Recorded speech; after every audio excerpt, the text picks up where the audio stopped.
ప్రకాష్ విహారీతో నన్ను క్షమించు, నేను ఎప్పుడు మళ్ళీ లక్ష్మి మీద చేయి చేసుకోను అని అంటూ ఉంటాడు. ఆ మాట వినేసరికి విహారీ చాలా సీరియస్గా చూస్తూ ఉంటాడు.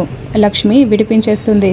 ఇంకా వెళ్ళండి విహారీ గారు, ఇక్కడ నుండి వెళ్ళిపోండి అని అంటూ చెప్పగానే సరే అని విహారీ వెళ్ళిపోతూ ఉంటాడు. ఇక అప్పుడే ప్రకాష్ విహారీ వెనకాలే వెళ్తూ ఉంటాడు. విహారీ వెనకాల ప్రకాష్ లక్ష్మి కూడా ప్రకాష్ వెనకాలే ఎందుకు అలా వెళ్తున్నాడా అని చెప్పి వెళ్తూ ఉంటుంది. ఇంకా అప్పుడే ప్రకాష్ అక్కడ ఉన్న ఫ్లవర్ వాస్ తీసుకొని తల మీద గట్టిగా కొట్టుకుంటాడు. అంతలో పద్మాక్షి వాళ్ళు అక్కడికి వస్తుంది. పద్మాక్షి వచ్చి అసలు ఏం జరిగింది అన్నట్టుగా చూస్తూ ఉంటుంది. ఇక అప్పుడే తలకి గాయమవి బ్లడ్ కూడా వస్తూ ఉంటుంది. వెనక్కి తిరిగి విహారీ చూస్తూ ఉంటాడు. ఇక పక్క నుండి లక్ష్మి కూడా షాకింగ్గా చూస్తూ ఉంటుంది. అంతలో పద్మాక్షి వాళ్ళందరూ కూడా అక్కడికి వస్తారు. పద్మాక్షి ఏమైంది అని అడుగుతూ ఉంటుంది. ఏమైంది ప్రకాష్ అని అడగడంతో ప్రకాష్ అలా చూస్తూ ఉంటాడు. బ్లడ్ పోతూ ఉంటుంది. అందరూ వచ్చి ఏమైంది ప్రకాష్, ఎందుకు ఇలా చేసావు అని అడుగుతూ ఉంటారు. విహారీ, నువ్వు ఇంత పని చేస్తావా విహారీ, లక్ష్మి చెయ్యి పట్టుకున్నంత మాత్రాన నన్ను ఇలా కొడతావా అని ప్రకాష్ అంటూ ఉంటాడు. అలా అనేసరికి విహారీ ఒక్కసారిగా షాకింగ్గా చూస్తూ ఉంటాడు. ఇంకా పద్మాక్షి ఏమో అలానే చూస్తూ ఉంటుంది. ఏంటి విహారీ నిన్ను కొట్టాడా అంటే, అవును నేను లక్ష్మి చెయ్యి పట్టుకున్నాను, అందుకే విహారీకి కోపం వచ్చినట్టుంది, అందుకే ఇలా కొట్టాడు నన్ను అని చెప్తూ ఉంటాడు. అయ్యో విహారీ ఎంత పని చేసావురా, ఇలా కొడతావా నువ్వు అని పద్మాక్షి అంటూ ఉంటుంది. నేను వీడిని కొట్టడం ఏంటి, నేను కొట్టలేదు అని విహారీ అంటూ ఉండగానే విహారీ అలా చేస్తావేంట్రా, నిన్ను తప్పేముంది, తన చెయ్యి పట్టుకుంటే తప్పేముందిరా, నేను పట్టుకున్నంత మాత్రాన ఇలా కొడతావా, ఊరికే చెప్తే వదిలేశాను కదరా, మళ్ళీ కొట్టడం ఎందుకురా అని ప్రకాష్ అంటూ ఉంటాడు. అంతలో అంబిక కూడా తన భార్య చేయి తను పట్టుకున్నాడు, నువ్వెందుకు కొట్టావు విహారీ అని అడుగుతూ ఉంటుంది. అయినా బావా నువ్వు ఇలా కొట్టడం కరెక్ట్ కాదు బావా అని సహస్ర అంటుంది. తన భార్య చేయి పట్టుకుంటే మాత్రం నువ్వు అలా కొడతావు అని అంటూ ఉంటారు. ఇక విహారీ నేను అసలు అవన్నీ కొట్టలేదు అని విహారీ అంటూ ఉంటాడు. అలా అనేసరికి ఏంటి విహారీ కొట్టి మరీ కొట్టలేదని చెప్తున్నావు, నాకు నేనే కొట్టుకున్నాను అనుకుంటున్నావా అని ప్రకాష్ అంటూ ఉంటాడు. ఆ మాట వినేసరికి విహారీ కోపంతో చూస్తూ ఉంటాడు. అవును విహారీ గారు చెప్పింది నిజమే, ఇక విహారీ గారు కొట్టలేదు అని లక్ష్మి అంటుంది.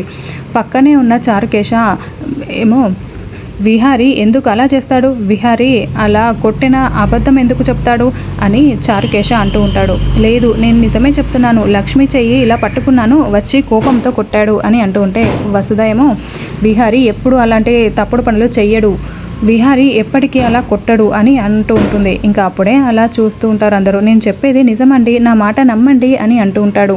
అయినా ఇక్కడ ఎవరి మాట ఎవరు నమ్మాల్సిన అవసరం లేదు, కళ్ళ ముందు కనిపిస్తుంది కదా అని పద్మాక్షి విహారీ నువ్వు ఇలా కొట్టడం చాలా పెద్ద తప్పు అని అంటూ ఉంటుంది. అత్తయ్య మీరు నా మాట నమ్మరేంటి, వాడు నేను కొట్టలేదు అని అంటూ ఉంటాడు.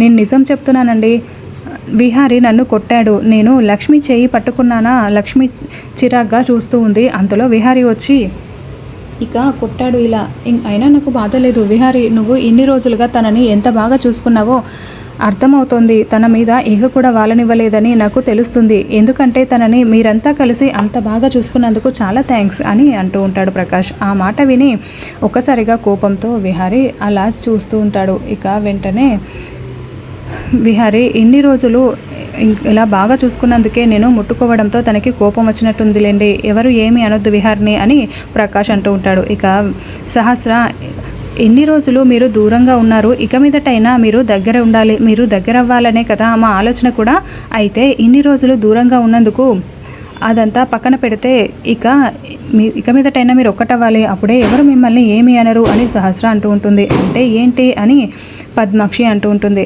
అంటే లక్ష్మి ప్రకాష్ ఒకరు చూసుకోకుండా పెళ్లి చేసుకున్నారు కాబట్టి ఇక వాళ్ళు దండలు మార్చుకుంటే సరిపోతుంది, రేపు మనందరి సమక్షంలో దండలు మార్చుకోవాలి, ఆ తర్వాత బావా నేను ఇక హనీమూన్కి వెళ్ళిపోతాం అని సహస్ర అంటూ ఉంటుంది.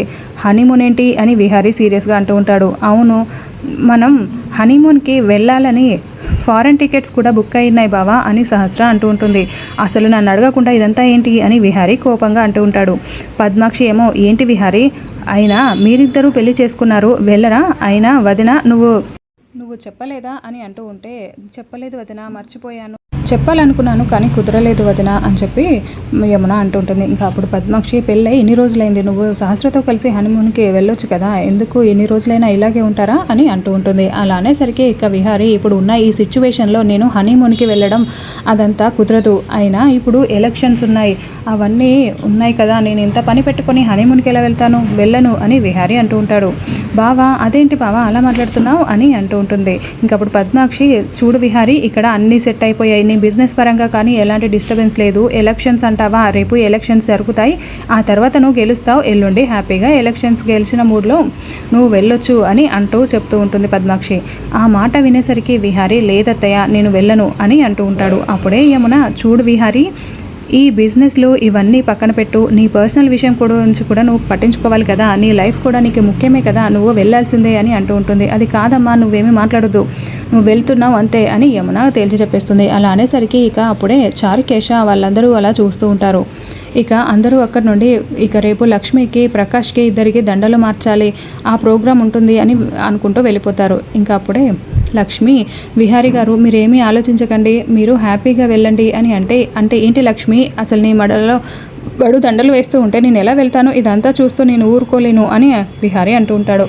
ఇంకా అలా అనేసరికి విహారీ గారు, లేదండి, మీరు అదంతా అవసరం లేదు విహారీ గారు, నేను ఆ దండలు మార్చడం అవన్నీ మీరు పట్టించుకోవద్దు, మీరు హ్యాపీగా హనీమూన్కి వెళ్ళండి అంటే చారుకేశ కూడా అవును, ఈ విషయంలో ఇంట్లో అక్కయ్యని కూడా బాధ పెట్టడం కరెక్ట్ కాదు అని అంటూ ఉంటాడు. ఇంకా వసుధ ఏమో, అవును వదినని నువ్వు చాలా బాధ పెట్టద్దు విహారీ అని అంటూ ఉంటే, వాడు లక్ష్మి మెడలో దండలు మారుస్తూ ఉంటే నేను చూస్తూ ఉండాలా అని సీరియస్గా విహారీ అంటూ ఉంటాడు. అదంతా పక్కన పెట్టు, ఆ తర్వాత రేపు ఏం జరుగుతుంది అనేది చూద్దాము, వదినని మాత్రం నువ్వు బాధ పెట్టద్దు అని వసుధ అంటూ ఉంటుంది. అవును విహారీ గారు, ఈ ఎలక్షన్స్ అయితే జరగనివ్వండి, అయినా మీరు హనీమూన్కి వెళ్ళాలి, సహస్రమ్మ మీరు సంతోషంగా ఉండాలి అని లక్ష్మి అంటూ ఉంటుంది. చూడు లక్ష్మి, నువ్వు అలా మాట్లాడుతున్నావు కానీ నాకు ఇదంతా నచ్చట్లేదు అని అంటూ ఉంటాడు. ఇంకా చారుకేశ ఏమో, సరే విహారీ నువ్వైతే వెళ్ళు, చూసుకుందాం ఇదంతా అని చెప్పి అక్కడ నుండి పంపిస్తాడు. ఇంకా అప్పుడే లక్ష్మి, బాబాయ్ మనం వెళ్దామా అని అంటే, సరే అలాగే వెళ్దామమ్మా అని వసుధకి చెప్పి వాళ్ళు వెళ్ళిపోతారు.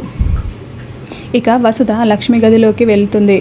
ఇక అప్పుడే ప్రకాష్ బయటే పడుకొని ఉంటాడు. ఇక అక్కడ రత్న ఉంటాడు. ఇంకా అతను అంబికకి ఫోన్ చేస్తూ ఉంటాడు. లక్ష్మి చాలా డేంజర్ అని చెప్తూ ఉంటుంది. ఇంకా ఆ విషయాన్ని గుర్తు తెచ్చుకొని ఒకసారి నేను ఎలాగైనా సరే ఫోన్ చేసి మాట్లాడాలనుకుని రత్న అంబికకి, ఏం చేస్తుంది చూడు, అది ఇంట్లో లేదా, నాకు మీటింగ్ ఉంది, అక్కడికి కానీ వచ్చి ఏమైనా ప్రాబ్లం క్రియేట్ చేస్తుందా అని డౌట్ వచ్చి నీకు ఫోన్ చేశాను, తను చాలా డేంజర్ అని చెప్పావు కదా అంటే, సరే ఒక్క నిమిషం ఉండు నేను చూస్తాను అది ఇంట్లో ఉందో లేదో అని అంబిక లక్ష్మి గది దగ్గరికి వస్తుంది. వచ్చేసరికి ఇక అప్పుడే ప్రకాష్ బయట పడుకొని ఉంటే అంబిక వచ్చి ఇలా అంటూ ఉంటుంది. ప్రకాష్ నువ్వేంటి బయట పడుకున్నావా అంటే, అవును కొద్ది రోజులు తప్పదు కదా అలాగే పడుకుంటాను, అయినా ఈ టైంలో మీరు ఇక్కడికి వచ్చారేంటి అని ప్రకాష్ అంటూ ఉంటే, లక్ష్మి కోసం వచ్చాను, లక్ష్మి ఏం చేస్తుంది అని, పడుకొని ఉన్నట్టుంది తను అని ప్రకాష్ అంటాడు. ఒకసారి చూపించు అని అంటూ ఉంటే ఇంకా డోర్ ఓపెన్ చేసేసరికి పడుకొని ఉంటుంది. ఇంకా అది చూసి, అదిగో తను పడుకుంది అని అంటూ ఉంటే, ఇంత తొందరగా పడుకుందా అని అంబిక అంటూ ఉంటుంది. అవును మీకేమైనా డౌటా, వెళ్ళి లేపాలా అని అంటూ ఉంటాడు. వద్దు వద్దు ఏమీ ఎక్కర్లేదులే అని చెప్పి అంబిక అక్కడ నుండి వెళ్ళిపోతుంది. ఇక అప్పుడే అంబిక పక్కకు వెళ్ళిపోయి మళ్ళీ రత్నతో ఫోన్ మాట్లాడుతూ ఉంటుంది. ఇక వెంటనే, అది ఇంట్లోనే ఉంది, నీ పని నువ్వు హ్యాపీగా చేసుకోవచ్చు అని అంటే, థ్యాంక్ యూ అని చెప్తూ ఉంటాడు. ఇక అప్పుడే అంబిక సరే అంటే ఫోన్ కట్ చేస్తుంది. ఇక తర్వాత అక్కడ ఉంది లక్ష్మి కాదు, అందరూ వసుధ, అది ఇంకా అందరూ అక్కడ నుండి అక్కడికి వెళ్ళిపోతారు. ఇంకా బిజినెస్ మీటింగ్ జరుగుతూ ఉంటుంది. ఇంకా లక్ష్మి, చారుకేశ ముస్లిం వేషంలో వెళ్తారు. పండు కూడా అక్కడికి వెళ్తాడు. పండు అక్కడ సర్వెంట్గా వెళ్తాడు. ఇక రత్న లోపలికి వచ్చినప్పుడు అక్కడ మాట్లాడుతూ ఉంటే వీళ్ళు అబ్జర్వ్ చేస్తూ ఉంటారు. ఫారినర్స్తో రత్న మీటింగ్ పెడుతూ మాట్లాడుతూ ఉంటాడు. లక్ష్మి వాళ్ళు చూస్తూ ఉంటారు. ఇక అతని రూమ్ నెంబర్ తెలుసుకొని లక్ష్మి కూడా పక్క రూమ్ నెంబర్ తీసుకుంటుంది. అలా వాళ్ళు వెళ్ళినప్పుడు ఇక అప్పుడు పండు రత్న వెళ్ళే సమయానికి ఎదురుగా వెళ్తూ ఉంటాడు. అతనికి టచ్ అవ్వడంతో పండు టెన్షన్ పడుతూ ఉంటాడు. పండుని చూసి, రే ఏంట్రా ఇలా తగిలావు అని అంటూ ఉంటే, చూసుకోలేదు బాబు చూసుకోలేదు అని పండు అంటూ ఉంటాడు. ఏంట్రా కంగారు పడుతున్నావు, అంత చెమటలు పడుతున్నాయి, ఎందుకు కంగారు పడుతున్నావు అని రత్న అడుగుతూ ఉంటాడు.